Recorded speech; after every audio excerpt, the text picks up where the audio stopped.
Sometimes I'll read a book where it's obvious that the author is skilled at writing.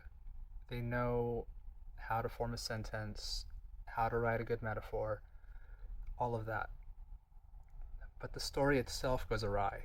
There's always something missing, like a recipe where they just completely forgot the salt and it just ruins everything. There's a couple stories that are like this. There's not that many. They're pretty rare for me, luckily. And I wanted to talk about three of them. Two of them are egregious, and then the third one is much milder, but I still do think that it could have gone further, and I want to speak on that. I won't give any spoilers, but yeah, I'll make sure to be as vague as I can be. The first one is Freeze Tag by Caroline B. Cooney. This is a point horror from 1992. Point horror was a set of horror books that were meant for teenagers to bridge the gap in between children's horror like Goosebumps and more adult horror like Stephen King. It was placed directly in the middle as an intermediate where teenagers can get into more serious topics and work their way up to adult horror. And all of these stories, from what I understand, were meant to be 200 pages or less.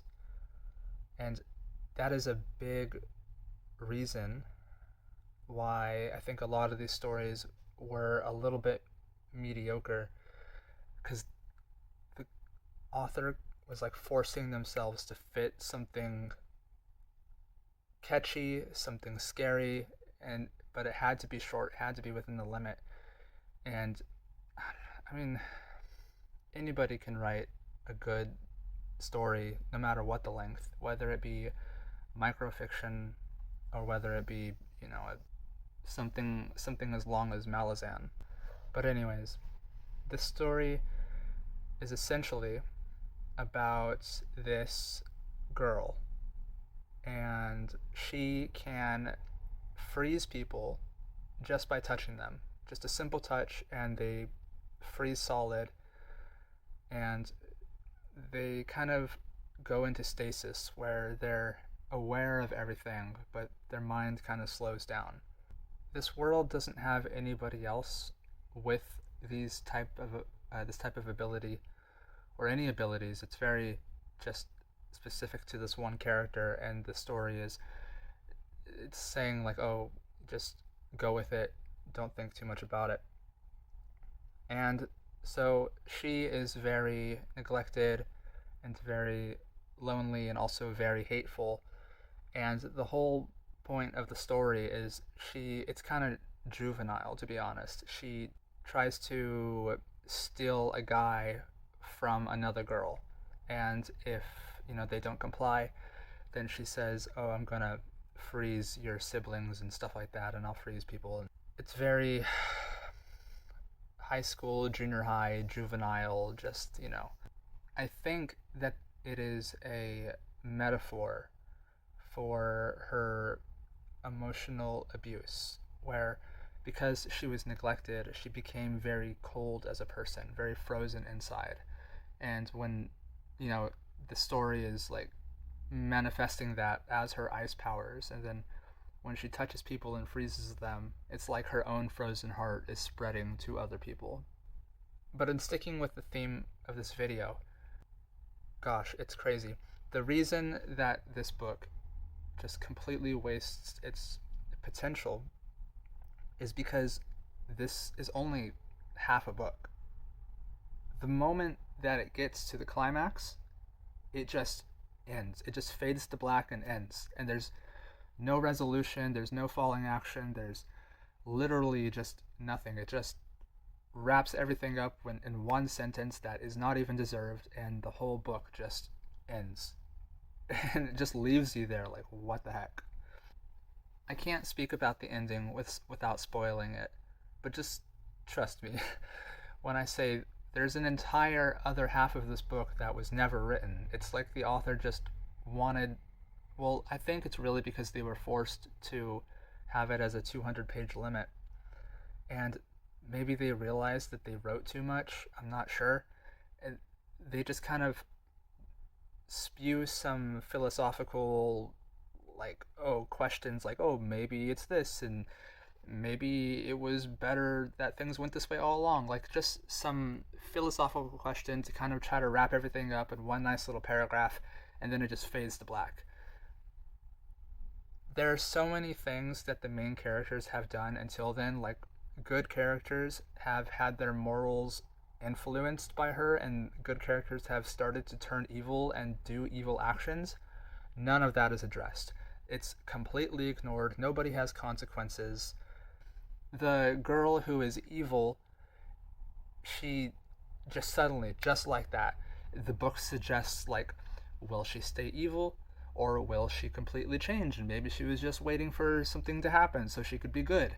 And then it just fades to black. It's like, you didn't even write the story. You just asked the audience, or you asked the reader a question. Will the book end like this, or will the book end like this? I don't know. And then it just ends. It's like, okay, why don't you actually just write a longer book and give us the answers instead of just asking a question like that? It just felt very. It was the first time, and I don't even remember how long that I finished the book. Because I wasn't I was reading it on Kindle, right? And it was like at 77%, and the last like 25% wasn't the book. It was just stuff about the author and all that. So I thought that I still had more of the book left. And then it just ends, like it just shuts off, or the book like ends.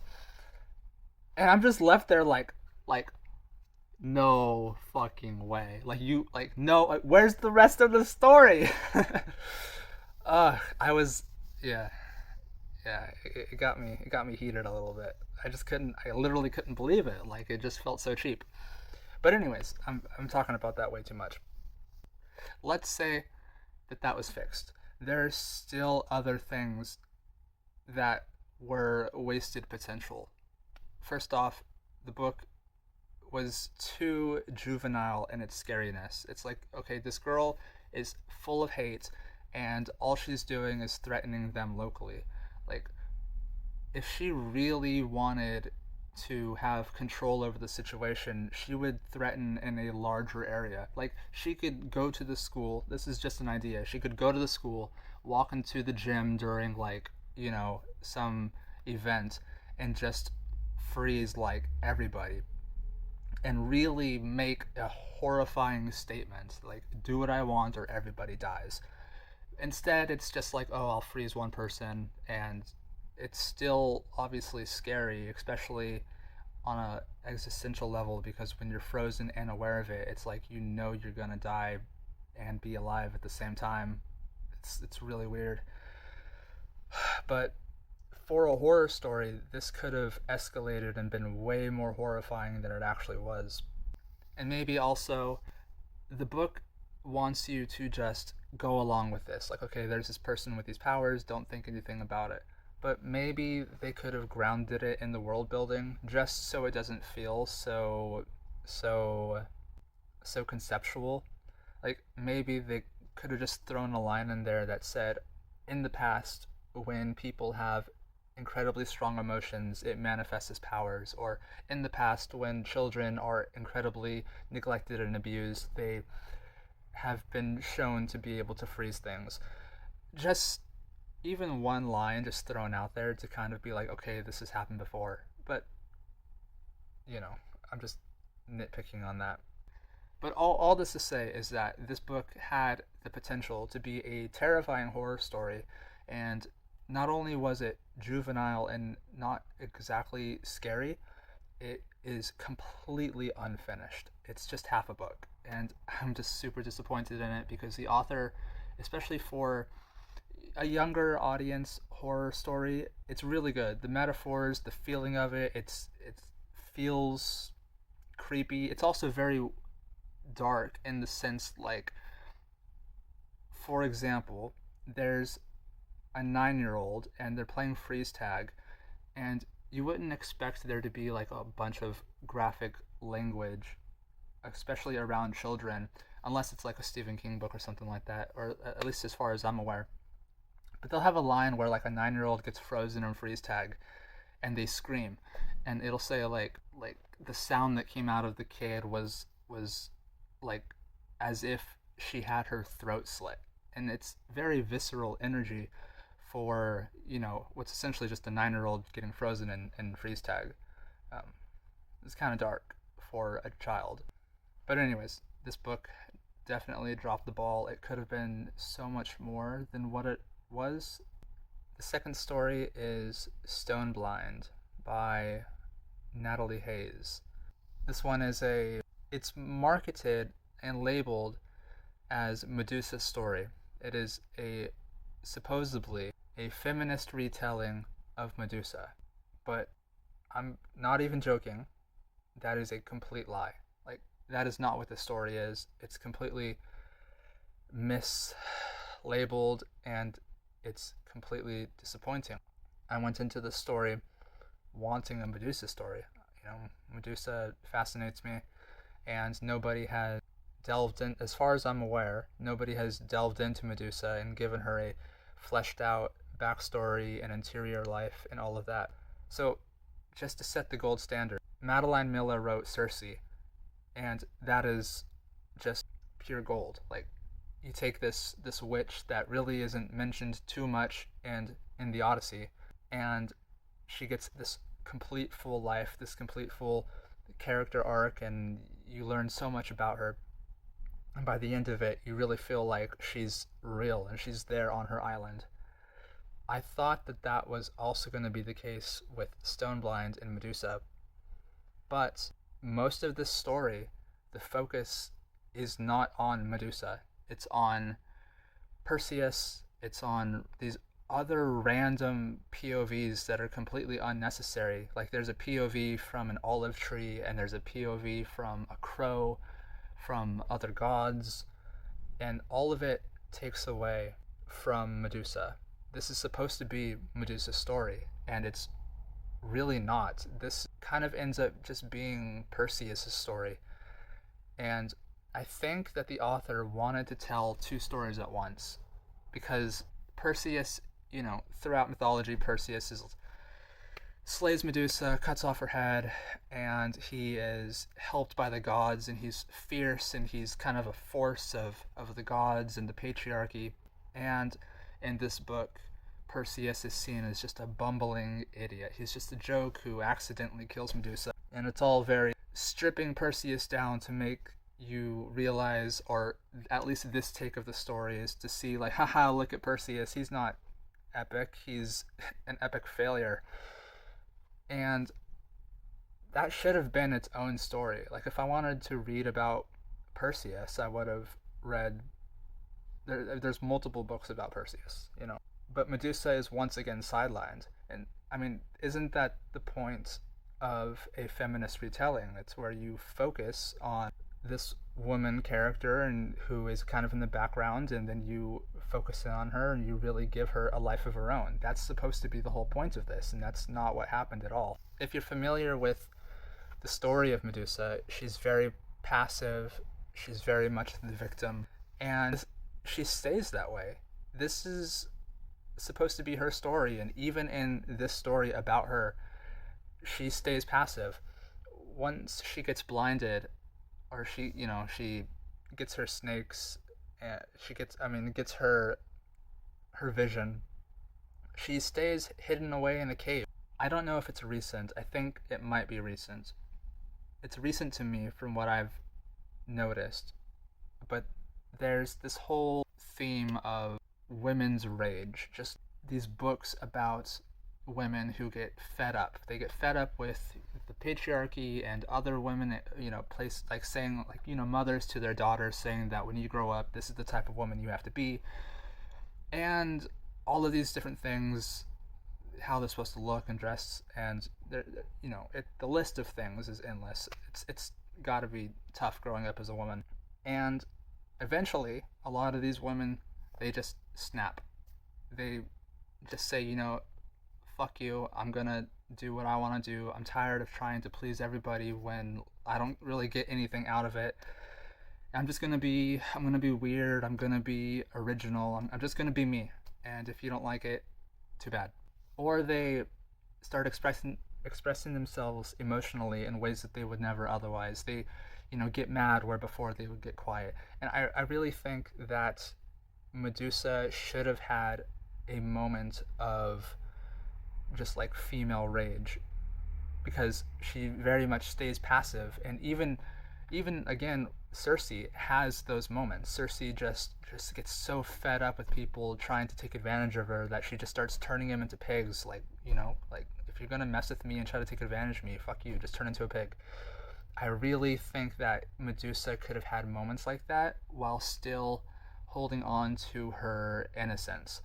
Like, instead of being an aggressor, you could have had people come to the area and mess with her sisters, and then in in an attempt to defend her sisters, she, instead of being passive, she takes an active role in actively petrifying people in order to protect her sisters. And that really would have given her more character development. It would have made her, well, more, just most importantly, it would have made her active instead of passive. Because her being passive, as always, is so frustrating. Like, I hate the fact that Medusa is just there, kind of waiting to get her head chopped off. It's just so ridiculous. Like, come on. It's been thousands of years. Repeat with me. It has been thousands of years. Why has nobody made a good Medusa story? Like, as far as I know, I'm sure there's, fan fictions and small time writers and stuff like that who probably have a story about Medusa tucked away in their drawers and will never read them. But yeah, somebody. I'm telling you right now, if you want my heart, all you have to do is write a amazing Medusa story. It's not that hard. It can't be that hard, right? Yes. Anyways, this story incredibly dropped the ball. Like, incredibly. Like, oh my gosh, how can you just, I'm just so let down, because the author is definitely skilled, and it's like, come on, you just completely fumbled that one. Yeah, the story could have been so much more. It had so much potential, and it was just wasted. It's such a shame. And last but not least, this one is definitely not as egregious as the first two. This is just something that I've been thinking about, and I kind of want to mention it. And it's about Dracula. Now, Dracula story, I don't really have an issue with it. It's as timeless as Dracula himself. It's a good story, it's written well. I do think it could have been better. And I'm not even talking about by modern standards, because you can't, it's not fair to judge Dracula by modern standards, because it wasn't written for a modern audience. But Dracula is through and through a Victorian story. It completely just preaches and shoves in your face Victorian morals. Everything from the moment that a woman is described as voluptuous and has any inkling of sexuality, she like eventually dies. Or, technology and Christianity and Western superiority takes over Eastern superstition and Eastern traditionalism. It's very just, this is Victorianism. But even inside the lens of Victorianism, I still think that Bram Stoker could have pushed it further and written a more interesting story. And here's my idea. Look, like, I am no expert. I'm not saying that I'm better than Bram Stoker or any of these writers or anything like that. So, I'm not on a soapbox like, no, no, no, no, no, no, no. suggestions that I think could be answers to some of the criticism that I have. And other people have had these criticisms too, and this is just suggestions. If you think I'm wrong because you love this book or whatever, please don't roast me. Sorry about that. Something came up. Um, One thing about Dracula. Now, this is a really small thing. I'm not tearing it down like the others. I just do think that there was a little bit of potential here to fix a criticism that and I've noticed that many other people have too. I don't know what you think about it. Please let me know. And that is the ending. I think the ending is a little anticlimactic. That I know why. I know. Oh, I at least I assume why. That the idea of them taking care of Dracula so easily is just to show that the West is very efficient and modern, and they can just very efficiently go in and take care of Dracula and take care of Eastern traditionalism and Eastern superstition, and that it's all very clean and tidy. But here's the thing. Here's the thing. I think that even not even by modern standards, but even within the Victorian lens, wouldn't it be more impressive and more like just push the message of just Western superiority, I suppose, although that's kind of propaganda, but whatever. That if instead of taking care of Dracula when he's, not at his best, and have the final showdown be when Dracula is awake and at the top of his game, that way that when they do finally take care of him, then it changes the message from being like, yeah, we can be efficient and take care of it. We can, conquer Eastern superstition. To even when Eastern superstition and traditionalism is throwing everything they have at us, and by us it would be, Victorian, was it Britain? But the East is throwing everything they have at us, and they're giving it their best. And even at their best, even when Dracula is at his absolute strongest, we still overcome. The West is so superior that even when you're, fighting at your top, that we still just crush you like it's nothing. Wouldn't that kind of push that message better than the almost like deflated, so simple ending of Dracula? I don't know what Bram Stoker was thinking with that. I wonder what his idea. Why did he end Dracula the way he did? I just think that there was potential for it to be, well, one, just honestly just more exciting, but two, it's kind of a way to push his message a little more. I would like to kind of pick his brain about why did he end the book so quietly. So this one is not as egregious as the other two books, but I still did want to mention it. I do think that there was potential there for a better ending. Yeah. And that's honestly it for this topic that I wanted to talk about. Yeah, what are your thoughts on this? Have you ever read any books that, you just think that the potential was there but it was kind of wasted, and maybe a good author wrote a bad book and you just want to talk about it or anything like that? Yeah, that's kind of it for this one. um, I hope you're doing well. I hope everything is going well in your life. And I suppose until next time. Yeah, peace.